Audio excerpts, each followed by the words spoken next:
I never thought I'd see my wife's naked body tangled up with another man's. But there she was, right in front of me, her back arched, her hands gripping his shoulders, moving like she had something to prove.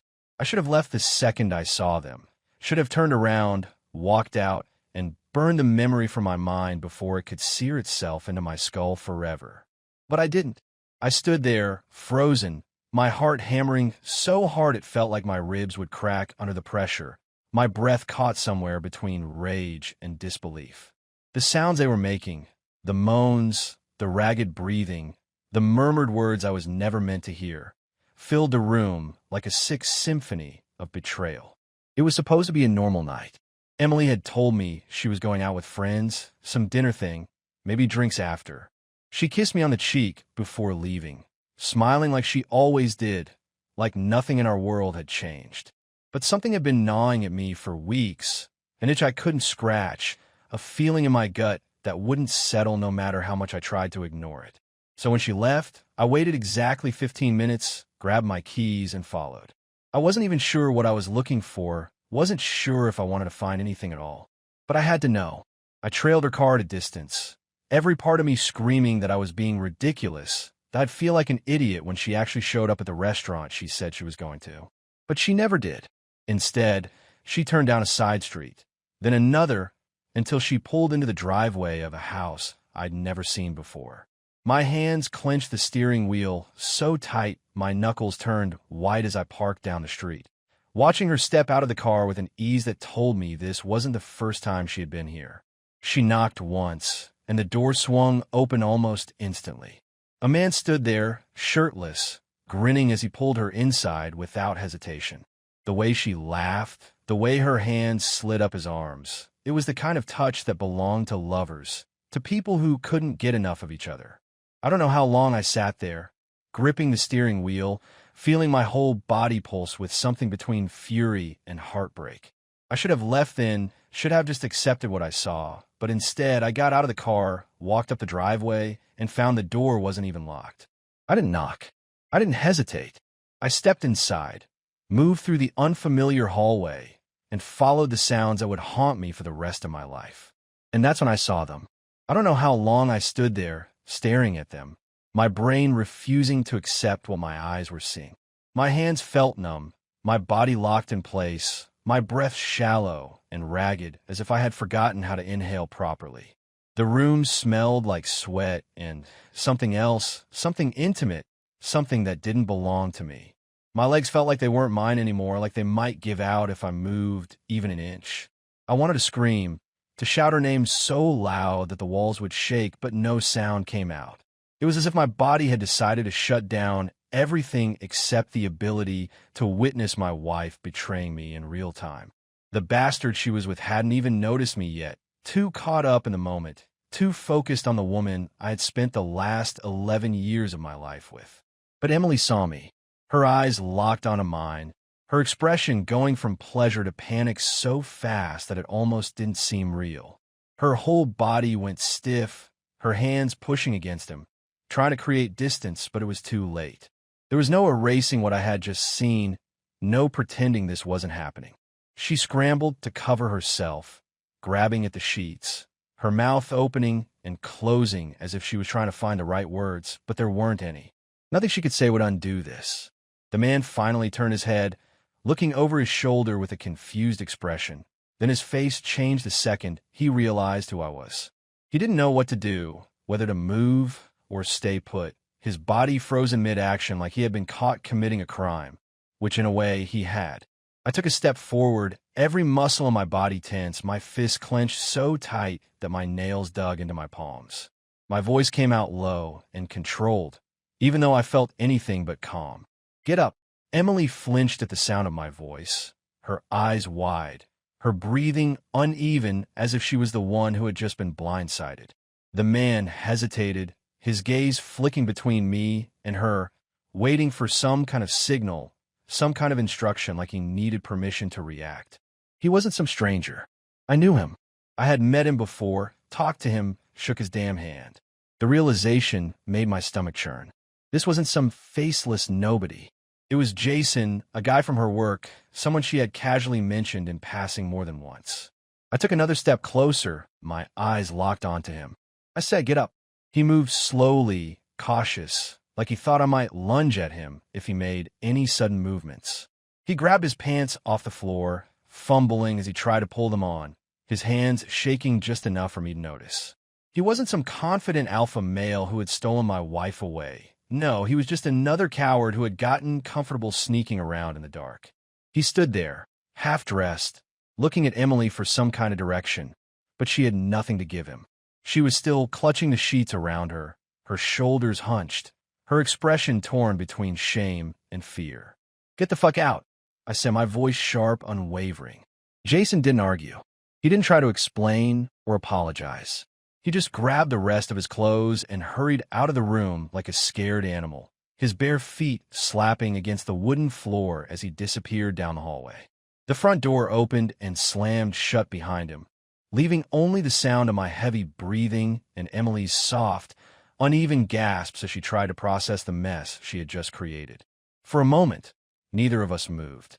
The weight of the silence pressed down on us, thick and suffocating. My hand was still trembling, my body fighting between the urge to punch a hole in the wall and the need to collapse right there on the floor. Emily finally broke the silence, her voice barely above a whisper. I can explain." I laughed, an ugly, bitter sound that didn't even feel like it belonged to me. "Explain what, Emily?" I asked, my voice sharp, cutting through the space between us. "Explain how you ended up naked in bed with another man. Explain how long this has been going on behind my back. Explain how you looked me in the eye this morning and told me you loved me while knowing damn well you were going to do this." She flinched, her grip on the sheets tightening like they were some kind of armor that could protect her from the reality of what she had done. "It's not what you think. Don't." I cut her off, shaking my head. "Don't insult me with that bullshit. I saw you. I heard you. There's no way to twist this into something else." Her lip quivered, her eyes glossy with unshed tears. "I never meant for this to happen." My blood boiled at the sheer stupidity of that statement. "You never meant for this to happen?" I repeated, my voice rising. "So what, Emily? You just tripped and landed on his dick? Is that how it works?" She let out a shaky breath, her fingers pressing against her forehead like she was trying to stop herself from falling apart. "Steve, please." Say it." I interrupted, my heart pounding in my chest. "Say it out loud. Say what you did." She looked at me like I had just asked her to walk across fire. Her throat bobbed as she swallowed, her hands tightening around the sheets like they were the only thing keeping her grounded. Her lips parted, but no words came out. "Say it." I demanded again, my voice harder this time. "If you're so desperate to explain, then at least have the fucking decency to admit what you did." Her face crumbled, her shoulders shaking as she finally whispered the words. "I cheated on you." Something inside me shattered completely. I had known it, had seen it with my own eyes, but hearing her say it out loud made it real in a way that nothing else could. I took a step back, my whole body numb, my chest so tight that it felt like I couldn't breathe. I nodded slowly, forcing myself to stay upright when all I wanted to do was collapse. "Good," I said, my voice hollow. "Now I never have to hear another fucking word from you again." Emily sat there, gripping the sheets so tightly that her knuckles turned white, her whole body trembling as if she was the one whose life had just been ripped apart. I stood there, staring at her, my head pounding, my fists still clenched at my sides. Every part of me was screaming to walk out of that room, to leave her sitting there in the mess she had created, but I couldn't. Not yet. I needed answers, even if I already knew that nothing she said would make a difference. "How long?" My voice was steady, but underneath it, there was something dangerous, something barely holding itself together. Emily blinked at me, her mouth opening and closing as if she was trying to find the right answer, trying to figure out how much truth she could get away with. She looked down, pulling the sheet tighter around herself, avoiding my eyes like a coward. "A few months," she finally muttered, her voice so soft that I almost didn't hear it. "A few months," I repeated, letting the words sink in. My jaw tightened, my nails digging into my palms as I forced myself to stay in place, to not punch a hole through the nearest wall. So, while I was out working, while I was coming home every night and sleeping next to you, while I was telling you I loved you, you were sneaking around with him? She flinched at my words, but I didn't care.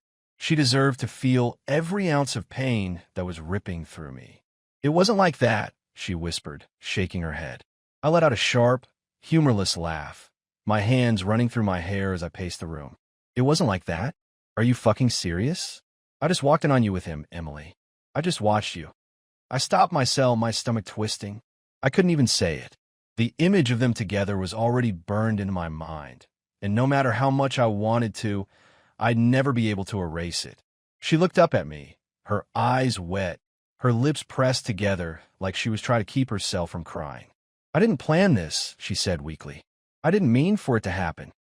I stopped pacing and turned to her, my blood boiling at the sheer stupidity of that excuse. You didn't mean for it to happen? I repeated, taking a step closer. So what, Emily? Every time you met up with him, every time you took your clothes off, every time you let him touch you, that was just an accident? You just kept tripping into bed with him over and over again. Her face crumpled, her shoulders shaking as she covered her face with her hands. I'm sorry, she choked out. I stared at her, at the woman I had built a life with, the woman I had trusted more than anyone in the world, and I felt nothing but disgust. Sorry doesn't mean a damn thing to me, I said, my voice cold. Sorry doesn't erase what you did. Sorry doesn't undo the fact that you threw away everything we had for what? What was it, Emily? Was it the thrill? Did I not give you enough attention? Was he just better than me? She shook her head frantically, her breathing uneven. It wasn't like that. It wasn't about you. She stopped herself, closing her eyes tightly before exhaling. I was confused. I let out a bitter laugh, shaking my head. Confused? What the hell does that even mean? You don't get to play the confused card when you've been screwing another man behind my back for months. She wiped at her face, looking up at me with desperation in her eyes. I still love you. Something inside me snapped at those words. I took a step back, my stomach churning. No, I said, my voice sharp. You don't get to say that.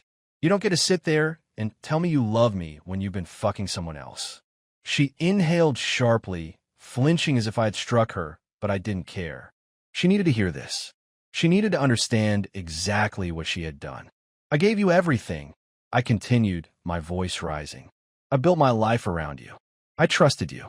I never once questioned you, never once doubted you. And the whole time, you were lying to me. You were coming home to me after being with him, looking me in the eye, sleeping in our bed, pretending like everything was fine.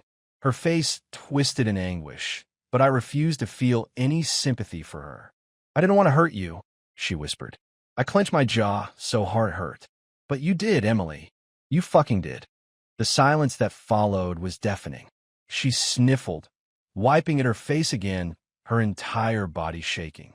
I watched her, waiting for her to say something, anything that could justify what she had done. But there was nothing. There was no excuse, no explanation, nothing that would make this better.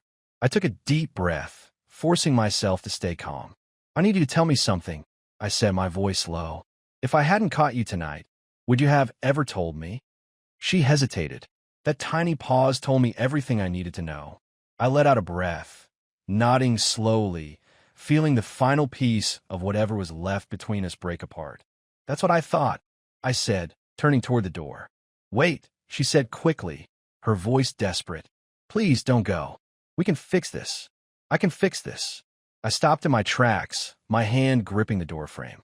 I turned my head slightly, looking at her over my shoulder. No, Emily, I said, my voice firm. You can't fix this. I stepped out of the room, walked down the hallway, past the front door where Jason had fled like a coward, and out into the cold night air. I didn't know where I was going. I didn't know what came next, but I knew one thing for sure. I wasn't going back. I drove for hours without knowing where I was going, gripping the steering wheel so hard my fingers ached. The radio was off. The only sound in the car was the hum of the engine and my own heavy breathing. My mind was a mess, replaying everything I had just seen and heard, trying to make sense of how my life had unraveled in a single night. I kept seeing her face, the panic in her eyes, the way she had clutched the sheets like they could somehow shield her from the reality of what she had done. The worst part wasn't even the fact that she had cheated. It was the way she had lied so easily, the way she had looked me in the eye for months and pretended that nothing was wrong. That kind of betrayal wasn't an accident. It was a choice she had made over and over again. Eventually, I ended up in an empty parking lot outside a 24-hour diner, staring at the bright neon sign like it could somehow give me answers. My hands were shaking from the adrenaline still coursing through my body, my stomach twisted into knots. I had to do something, had to take some kind of action, because sitting there, drowning in my own thoughts, was going to drive me insane. I grabbed my phone, scrolling through my contacts, my thumb hovering over a name I hadn't thought about in a long time. I hesitated for only a second before pressing the call button. It rang 3 times before a groggy voice answered. "Hello, Tom," I said, my voice hoarse, my throat raw from holding back everything I wanted to scream. There was a pause. Then his voice sharpened with concern. "Steve? What the hell, man? It's the middle of the night. I need to talk," I said, my voice tight. "It's important." Another pause, then a sigh. "All right, where are you?" I looked around the empty parking lot. That diner off Route 19. The one with the terrible coffee. Tom let out a tired chuckle. "Give me 20 minutes. I hung up without another word and leaned back in the seat, closing my eyes for the first time since walking into that goddamn house. My chest felt heavy, my mind spinning in circles, but at least now I wasn't alone. When Tom finally pulled into the parking lot, he looked half asleep, his hair a mess, wearing sweatpants and a hoodie. He didn't ask any questions right away, just nodded toward the diner, and we headed inside. The place was nearly empty, except for an older couple sitting in a booth near the back, and a waitress who looked like she'd rather be anywhere else. We took a seat by the window, and Tom rubbed his eyes before looking at me. "All right, man," he said, stretching his arms. "What's going on?" I let out a slow breath, staring at the table. "Emily's been cheating on me." Tom froze, his hand halfway to grabbing the menu. He blinked at me, processing my words like he hadn't heard them right. "What?" I clenched my jaw, feeling the rage bubbling up again. "I caught her. Tonight. Walked in on her and some guy from her work." Tom let out a low whistle, shaking his head. "Jesus Christ." He leaned back against the booth, exhaling through his nose. "I don't even know what to say, man. I'm sorry. I really am." I nodded, swallowing the lump in my throat. "I don't need sorry. I need to figure out what the hell I'm going to do next." Tom drummed his fingers on the table, his face serious now. "You want to wreck her? Because I can help with that." I looked up at him, something dark flickering in my chest. "What do you mean?" Tom smirked, but there was no humor in it. "You want revenge, Steve? Because if you do, I know exactly how to make her regret every single second she spent with that asshole." I stared at him, my mind racing. I had never been the kind of guy to go looking for payback, but this wasn't just some argument, some misunderstanding. She had torn my life apart, lied to my face, made me feel like a fool while she snuck around with someone else. Maybe she thought she could get away with it, that I'd just walk away quietly, that she could spin some bullshit story about how it was a mistake, how she was confused. I leaned forward, my hands flat on the table. "Tell me." Tom's smirk widened, and he nodded. "All right, here's what we're going to do." Tom leaned forward, resting his elbows on the table, his voice dropping low as he spoke. He wasn't just talking talk. He had a plan, something sharp and deliberate, something meant to hit Emily exactly where it would hurt the most. He knew me well enough to understand that I wasn't interested in some petty act of revenge. No meaningless one-night stands or dramatic confrontations that would only make me look weak. If I was going to do something, it had to matter. It had to make her feel the way I felt when I stood in that doorway, watching my entire marriage collapse in front of me. "We start with her comfort," Tom said, tapping the table lightly with his fingers. "Right now, she still thinks she has control. She's probably sitting in that house, crying, telling herself you'll calm down, that she can spin this into something salvageable. She's expecting anger, maybe even emotional breakdown. What she's not expecting is cold, calculated destruction." I let the words sink in, my stomach twisting with something dark, something I had never felt before. "Keep talking. You leave her with nothing." Tom continued. You don't just walk away, you walk away and make sure she feels it. First thing tomorrow, you freeze any shared accounts. If your name's on the house, we start looking into legal ways to get her out. We make sure that by the time she realizes what's happening, it's already too late. And Jason? He doesn't get to walk away from this either. He thought he could fuck another man's wife and come out clean? We'll see how his boss feels about an office affair. I hadn't even thought about Jason beyond the initial rage I felt when I saw him. But now that Tom mentioned it, my blood started boiling all over again. He wasn't just some nameless guy Emily had hooked up with in a moment of weakness. He was someone she saw every day, someone she had built something with behind my back, someone who had looked me in the eye at her work events and shook my damn hand, knowing full well what he was doing. What do you have on him? I asked, my voice steady but sharp. Tom smirked. I know a guy in HR at their company. With a little push, we can get some eyes on Jason. If he's been screwing around with Emily, chances are he's done it before. If we're lucky, maybe he's dumb enough to have used company resources to set up their little meetings. If we find something solid, he won't just lose Emily. He'll lose his job too. The idea of Jason walking into work one day and finding himself unemployed sent a flicker of satisfaction through me. But it still wasn't enough. I had spent years building a life with Emily, years believing that she was my partner, my person, and she had thrown it away for what? A thrill? A new face? Something different? She didn't get to just cry her way out of this and hope I'd be the bigger man. She had made her choices, and now she was going to live with the consequences. What about the house? I asked, already running through the logistics in my head. My name is on the mortgage. She moved in with me before we got married. Technically, it was always mine. Tom nodded. Then you start the process of reclaiming it. File the paperwork, serve her the notice, make it clear that she has no legal right to stay. She'll fight it, but it won't matter. And while she's still trying to figure out what's happening, you disappear. You get out of there, find somewhere else to stay, cut off all contact except through a lawyer. The last thing you give her is the satisfaction of seeing you suffer. I exhaled slowly, the weight of everything pressing down on me. I wasn't the kind of person who had ever thought about revenge, but this wasn't just about getting back at her. This was about making sure she understood exactly what she had thrown away. She needs to feel it, I said, my voice quieter now, but filled with something unshakable. She needs to know that this wasn't just some mistake she can apologize for and move past. Tom leaned back in the booth, nodding approvingly. Then let's get started. The next morning, I woke up feeling like I'd been hit by a truck, my body aching from the tension of the night before. I had barely slept, my mind running in circles, replaying everything over and over again. But there was no more time to waste. I had spent enough time being the fool in this situation, enough time letting my emotions dictate my actions. Today was about taking control. I grabbed my phone and started making calls, setting everything in motion before Emily could even think about what her next move would be. The first call was to the bank. I had already checked the accounts last night, making sure she hadn't drained anything while I was gone. The woman on the phone was polite but firm as she walked me through the process of freezing our joint accounts.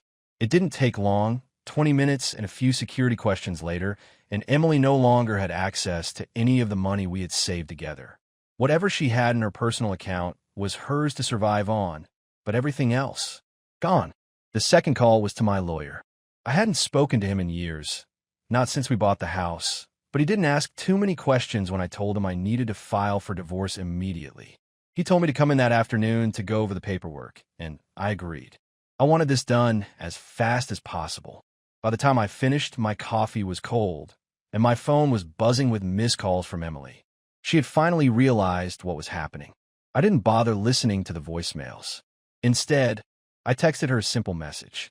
Talk to my lawyer. You'll get the papers soon. It took less than a minute for my phone to start ringing again, her name flashing on the screen over and over. I let it ring. She didn't deserve an explanation. She didn't deserve to cry to me, to try and twist this into something it wasn't. An hour later, I packed a bag and left Tom's place. I had no intention of stepping foot into that house again until I had full control of it. Tom had already put me in touch with a real estate agent who specialized in quick sales, and if everything went the way I planned, Emily would be out on the street before she even had time to figure out where to go next. By noon, I was sitting across from my lawyer, signing the first set of divorce papers. He explained everything to me, the timeline, the legal options, but I barely heard him. My mind was already on the next step. Can I force her to leave the house? I asked. He hesitated for a second, flipping through some documents before nodding. Since your name is the only one on the mortgage, you have the legal right to reclaim it. If she refuses to leave, we can serve her with a formal eviction notice. That was all I needed to hear. I signed the papers, shaking my lawyer's hand before walking out of his office. My next stop was Emily's work. Not to see her, but to deal with Jason. Tom had already made a few calls, and by the time I arrived at their office building, I knew exactly where to go. The receptionist barely looked at me as I walked in, her fingers flying across her keyboard, too distracted to notice that I had no business being there. I took the elevator up to the 4th floor, following the directions Tom had given me until I reached Jason's office. His door was slightly open, and I could hear him laughing, completely oblivious to what was coming. I didn't bother knocking. I pushed the door open, stepping inside and shutting it behind me. He looked up, his smile fading the second he saw my face. "Steve," he said, sitting up straighter, his voice tense. I didn't say anything right away. I just stared at him, letting the silence stretch out, watching as he started to squirm. "Look, man," he started, licking his lips nervously. "I know what you're thinking, but—" I cut him off. "You don't know a damn thing." He shut his mouth, shifting in his chair like he wanted to run, but knew he couldn't. I took a step closer, my hands resting on his desk as I leaned in. "You thought you could get away with it," I said quietly. "You thought you could fuck my wife and walk into work like nothing happened." His face paled, and he shook his head. "It wasn't like that." I laughed, shaking my head. "It was exactly like that." Before he could say another word, I pulled out my phone, tapping the screen a few times before sliding it across his desk. His eyes flicked down, and the color drained from his face as he read the email I had just forwarded to him. "HR knows," I said simply. "I made sure of it. Every text, every email, every meeting you set up with her during work hours, I sent them everything." He swallowed hard, his hands shaking as he picked up the phone and scrolled through the messages. "You're done here," I continued, my voice calm. "By the time you walk out of this office, security will be waiting for you. You can try to talk your way out of it, but we both know how this ends." His mouth opened, then closed. He had nothing to say. There was nothing he could do. I grabbed my phone off the desk and turned toward the door. Before I walked out, I looked at him one last time. "Next time you think about screwing another man's wife, remember this moment." Then I walked out, not bothering to look back. By the time I walked out of Jason's office, the weight in my chest felt different, not lighter, but more controlled, more focused. I had spent the last 12 hours unraveling the life I had built with Emily, burning every last bridge she thought she could crawl back across, and I wasn't done yet. As I stepped into the elevator, I checked my phone, scrolling through the texts she had left. Some were frantic, others were quiet and pleading, all of them useless. She still didn't understand. She thought this was a fight, something we could argue about, something she could cry through until I eventually let my guard down. But this wasn't a fight. It was a demolition, and she had been standing in the building when I pressed the detonator. I drove back to the house, the one thing I still legally owned, but no longer considered a home. My lawyer had already started the paperwork to evict her, but I wanted one last conversation before I walked away for good. As I pulled into the driveway, I could see the blinds shift slightly. She had been watching, waiting. I barely had the car in park before the front door swung open, and she stepped outside, arms crossed, eyes red and swollen. "You finally decided to show up," she said, her voice hoarse. "You ignored me all day." I stepped out of the car, shutting the door behind me with deliberate slowness. I was busy, her lips pressed together, frustration flickering in her expression. "Steve, please, can we just—" "No." I cut her off, walking past her and into the house. "We can't." She followed quickly, shutting the door behind her. "You froze the accounts," she said, her voice rising. "You're kicking me out of the house? What the hell are you doing?" I turned to face her, feeling none of the love or patience I used to have. "I'm making sure you feel this, Emily." You don't get to cheat and then sit comfortably in the life I built while I walk away with nothing. Tears welled in her eyes again, but I didn't care. I made a mistake, she said, her voice breaking. I wasn't thinking I don't know why I did it, Steve, but I love you. I swear to God, I love you. I laughed, shaking my head. You don't cheat on someone you love. She stepped forward, reaching out as if touching me would fix everything. Please don't do this. We can go to therapy. We can work through this. I took a step back, avoiding her touch. You think this is about therapy? You think this is about you crying enough until I say it's okay? I scoffed, exhaling slowly. I don't want to work through this, Emily. I want you gone. I want you out of my house, out of my life.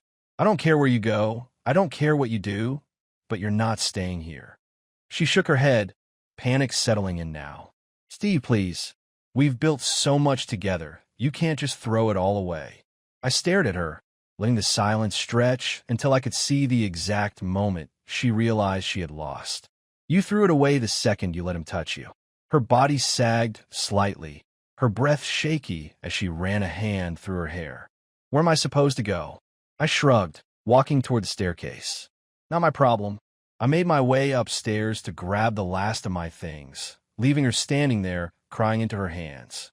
I didn't feel sorry for her. I didn't feel anything at all. I packed the last of my things in silence, grabbing only what I needed. Clothes, important documents, anything that mattered to me personally. Everything else she could have, not because I was being generous, but because none of it meant anything anymore. The house, the furniture, the little decorations we had picked out together. It was all just part of a life that didn't exist anymore. I heard Emily moving downstairs, pacing back and forth, her footsteps frantic. Every few minutes, she would stop near the bottom of the stairs like she was working up the nerve to come up, but she never did. She knew there was nothing left to say, but that didn't stop her from trying. When I finally walked down, duffel bag slung over my shoulder, she was waiting for me by the front door. Her face was pale, her arms wrapped around herself as if she was cold, even though the house was warm. She looked at the bag in my hand, her throat tightening like she wanted to say something but wasn't sure where to start.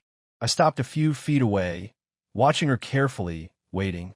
You're really leaving, she said quietly. I nodded. I am. She wiped at her face, sniffling. Where are you going? I stared at her, wondering if she actually expected me to answer that. Not here. Her face crumpled at that, her lips pressing together as she struggled to keep control of her emotions. Steve, I know I can't change what I did. I know you hate me right now, and I deserve that. But please, can we at least talk about this when you're calmer? I took a slow breath, steadying myself. You think I'm going to wake up one morning and decide this wasn't as bad as it was? You think if you cry enough, if you say all the right things, I'll just, what? Pretend this never happened? Forgive you.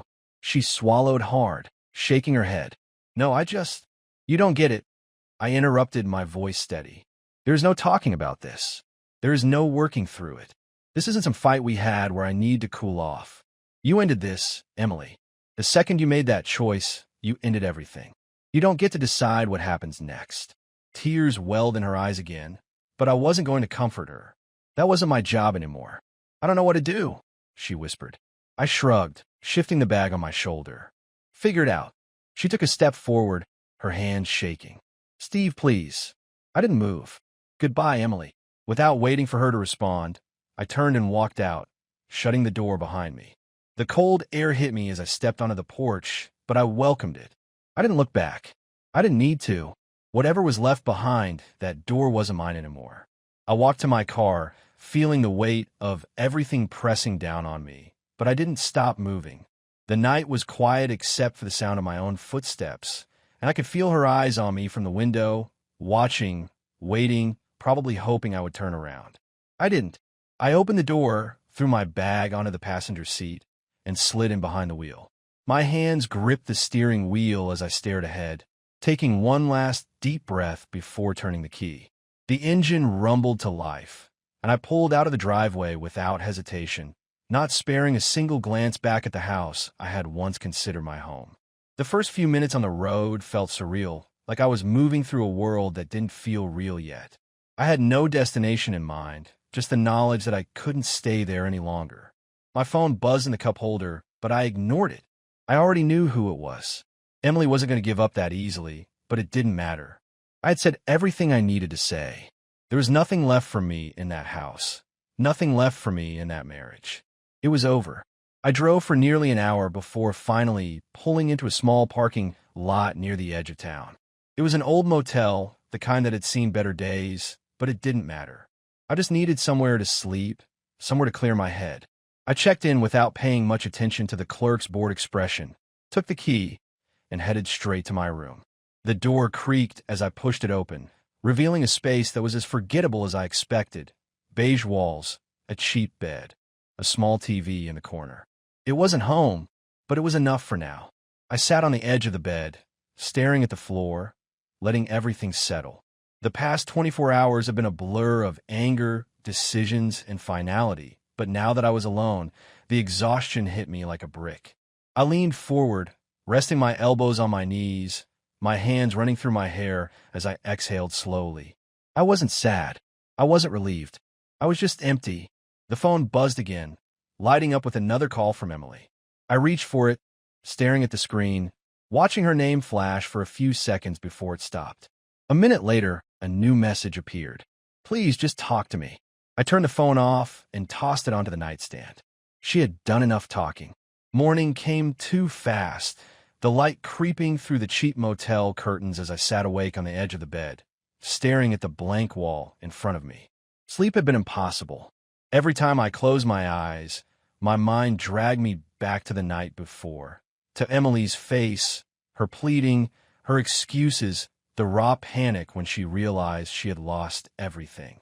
Part of me had expected to feel something this morning, maybe regret, maybe anger that hadn't burned out yet, maybe even relief.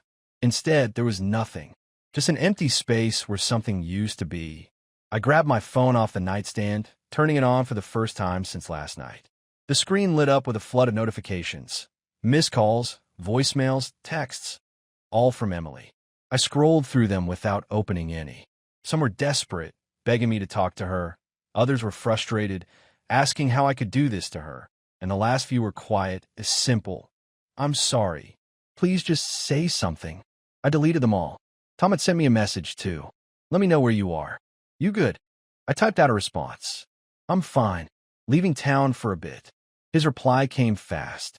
"Need anything?" "No. Just time." I tossed the phone back onto the bed and stood, stretching out the stiffness in my muscles before grabbing my bag. There was nothing left for me here. I had no intention of spending another night in that motel, sitting around and waiting for my thoughts to catch up with me. I needed to move, to put as much distance between myself and the wreckage of my life as possible. I checked out without a word, ignoring the bored look of the clerk as I stepped out into the morning air.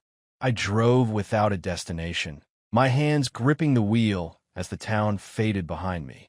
For the first time in years, I had nowhere to be, no one waiting for me, nothing tying me to a place.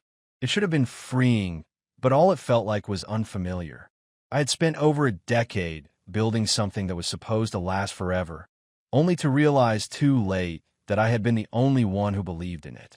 After a couple of hours, I pulled off the highway, stopping at a small roadside diner. I needed coffee, maybe food, though the thought of eating felt like a chore. The place was quiet, just a handful of people scattered across booths, lost in their own lives. I took a seat by the window, staring out at the road as a waitress came over, setting a menu down in front of me. "What can I get you?" she asked, her voice tired but polite. "Just coffee," I said, not looking up. She nodded and walked away. I rubbed my hands over my face, the weight of exhaustion settling in now that I had stopped moving. I knew it was going to hit me eventually, the reality of everything, the fact that my life had been split into two parts before last night and after it. There was no going back, no fixing it. Emily had made sure of that. The coffee arrived, steaming in a plain white mug. I wrapped my hand around it, letting the heat seep into my fingers as I stared down at the dark surface. The thought crossed my mind, where do I go from here? There was no answer, and maybe that was the worst part of all. I sat there for what felt like an hour, my hands wrapped around the coffee mug, my mind refusing to settle on any one thought. The past 24 hours had moved too fast, one thing after another, and now that I had stopped moving, the silence in my head was unbearable. The waitress passed by a few times, glancing at me like she was debating whether or not to ask if I needed anything else, but she must have decided against it. I wasn't exactly giving off the kind of energy that invited conversation. I pulled out my phone again, scrolling through the contacts without any real purpose. I had messages from people I hadn't talked to in months, some even years. Friends from before Emily, old coworkers, family members who had slowly drifted away as life took over. I stopped on a name I hadn't seen in a long time, David. We used to be close, before Emily and before responsibilities got in the way. I hesitated for a moment before pressing the call button, not entirely sure why I was doing it. The phone rang 3 times before a groggy voice answered. Jesus, man, do you have any idea what time it is? I glanced at the clock on my phone. It's almost noon. There was a pause, then a rough chuckle. Right. Forgot normal people wake up before noon. What's up? I didn't answer right away, suddenly feeling stupid for calling. David and I hadn't spoken in years. Not really. A few messages here and there, maybe a comment on social media, but nothing real. Now I was just showing up out of nowhere, expecting what? That he would have some kind of solution for me?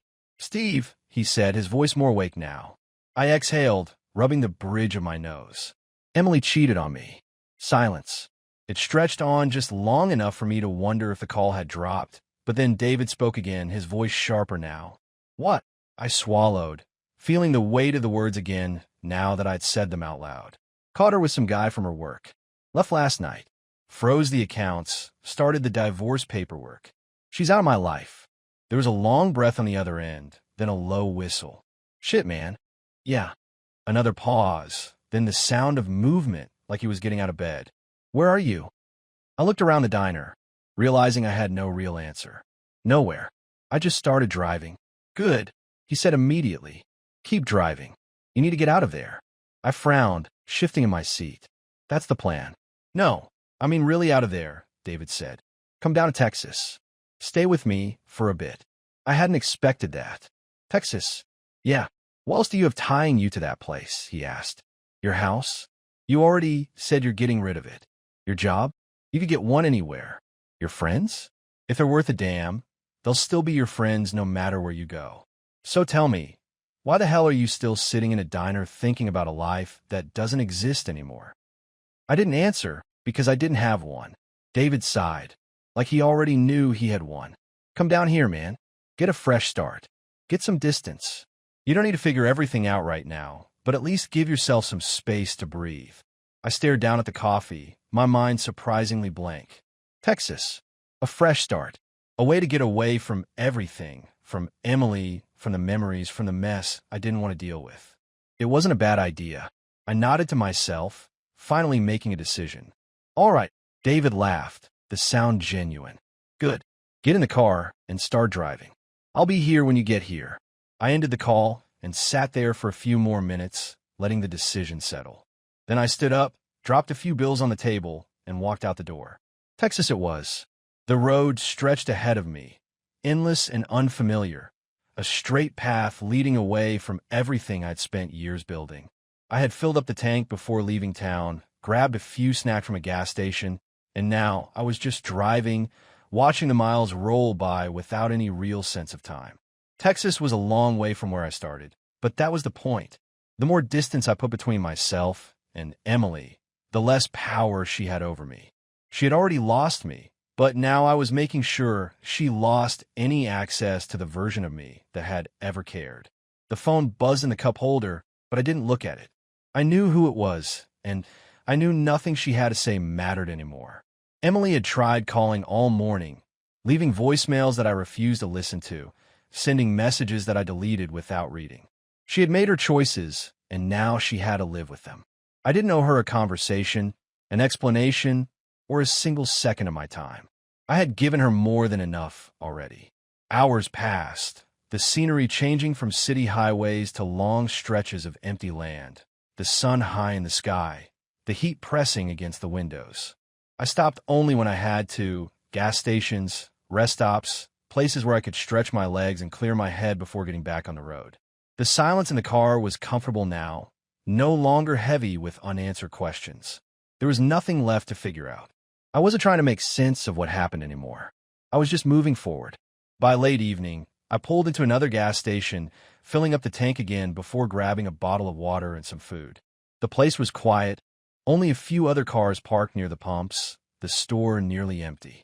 As I paid for my things, the cashier, a man in his 50s with tired eyes, glanced at me with mild curiosity. "Long trip?" he asked, handing me my change. I nodded. Something like that. He didn't press for details, just gave me a knowing look. "Safe travels, then." I walked back to the car, tossing the bag onto the passenger seat before taking a long drink. My body was exhausted, my mind finally slowing down after running on overdrive for so long. I could keep driving through the night, but there was no rush. David wasn't expecting me at any specific time, and pushing myself too hard wouldn't change anything. I checked my phone, saw another missed call from Emily, and finally did what I should have done from the start. I blocked her number. The relief was instant. I found a cheap motel a few miles down the road, the kind of place that didn't ask questions, just took your money and gave you a key. The room was nothing special, just a bed, a nightstand, and a TV that probably hadn't been updated in decades. But it was enough. I locked the door, set my bag down, and sat on the edge of the bed, staring at the wall. For the first time since this all started, I allowed myself to breathe. The anger, the betrayal, the need for revenge, it had all pushed me forward, kept me from drowning in the reality of what had happened. But now, in the quiet of this unfamiliar room, it hit me in a way it hadn't before. Not regret, not sadness, just the simple truth that everything I thought I had was gone. And somehow, I was okay with that. I lay back on the bed, staring at the ceiling, feeling the weight of exhaustion settle over me. Tomorrow, I would get back on the road. Tomorrow, I would keep going. But for tonight, I would rest, knowing that every mile between me and Emily was a step towards something better. The road stretched for miles in every direction, and by the time I crossed into Texas, the sun was already dipping below the horizon. The drive had been long, but I hadn't minded. Every passing mile put more distance between me and the life I had left behind, and with each hour, I felt the weight of it lifting piece by piece. I wasn't free yet, not entirely, but I was getting there. David's place wasn't hard to find. He had texted me the address early in the morning, along with a simple message: "Doors open. Beer's cold." It was the kind of welcome I hadn't realized I needed until I saw it. When I finally pulled up in front of his house, the place looked exactly like I had imagined. Modest, a little messy, but lived in. The porch light flickered slightly, and before I could even kill the engine, the front door swung open, and David stepped outside, a beer in hand. "Took you long enough," he said, smirking as he leaned against the railing. I grabbed my bag and shut the car door behind me. Had a lot to think about. David nodded, taking a long sip of his drink before tossing me another one from the six-pack sitting on the porch. I caught it, cracked it open, and took a sip, letting the cold hit me. "You look like shit," he said, watching me closely. I let out a short laugh, shaking my head. "Feel like it too." We stood there for a moment, neither of us saying anything. There was no need to. He knew why I was here, knew what had happened, and I didn't have the energy to go through it all again. Finally, he motioned toward the house. "Come on, you're not sleeping in your car." Inside, the place smelled like old wood and beer, and there were signs of his usual chaos everywhere. Half-finished projects, dishes in the sink, a few mismatched chairs around the kitchen table. It wasn't perfect, but it felt real, like a place where someone actually lived instead of just existing. He tossed his keys on the counter and turned to me. "Guest room's down the hall. It's not fancy, but the bed's decent, and the door locks, so if you wake up screaming about your ex, you won't keep me up." I smirked, shaking my head. I think I'm past the screaming phase. David grabbed another beer from the fridge and leaned against the counter. "So what's the plan?" I exhaled, rubbing the back of my neck. "Don't have one yet. Just needed to get out of there." He nodded like that was the right answer. "Good. No point in rushing into anything. You don't need to figure out the rest of your life overnight." I took another sip of my drink, letting his words settle. "What the hell am I supposed to do now?" David shrugged. "Whatever the hell you want." And for the first time in a long time, I realized he was right. The next morning, I woke up to the smell of coffee and the distant sound of TV playing in the living room. The sun filtered in through the half-closed blinds, casting a dull glow across the unfamiliar ceiling. For a moment, I forgot where I was, but then it all came back: the long drive, the conversation with David, the fact that my old life was gone. I lay there for a few minutes, letting the weight of it settle in, but it didn't crush me like I thought it would. It just sat there, something that existed, something that didn't have power over me anymore. I forced myself out of bed, stretching as I grabbed a clean shirt from my bag before heading down the hall. David was in the kitchen, pouring himself a cup of coffee, still in the same clothes from the night before. He glanced over as I walked in and gestured toward the pot. "Help yourself," he said, taking a sip from his own mug. I grabbed a cup and filled it, the heat grounding me as I took my first sip. It tasted stronger than what I was used to, but it was good. We stood there in silence for a while, neither of us in a hurry to start the day. I leaned against the counter, watching as David scrolled through his phone, stopping every now and then to read something before letting out a quiet snort. "You check your phone yet?" he asked without looking up. "No." He nodded, setting his down. "Smart. You block her?" "Yeah." David grinned. "Even smarter." I took another sip, staring at the tiled floor. "It's weird." "What is?" "Not having to think about her." David shrugged. "You don't have to, but you probably will for a while. It's not like flipping a switch. You spent years with her. That kind of thing doesn't just disappear overnight." I sighed, rubbing my temple. "Yeah." He set his mug down, stretching his arms over his head. "So what now? You sticking around for a bit, or are you just passing through?" I thought about that for a moment. The idea of staying in one place didn't sit right with me yet, but I also didn't feel like running forever. I don't know. I might look for work, see if anything feels right. But I'm not going back. That's for sure. David nodded like that was the answer he expected. "Good. There's nothing for you back there except bad memories and a woman who's probably still trying to figure out how to play the victim." I scoffed. "She was good at that." "You're not wrong," he said, smirking. "But that's not your problem anymore." And he was right. It wasn't. We finished our coffee, and for the first time in what felt like forever, I let myself breathe without feeling like I was waiting for the next disaster to hit. Emily was gone. My old life was gone. But for the first time in a long time, I was okay with that. I didn't know what was next, but whatever it was mine to decide. The end.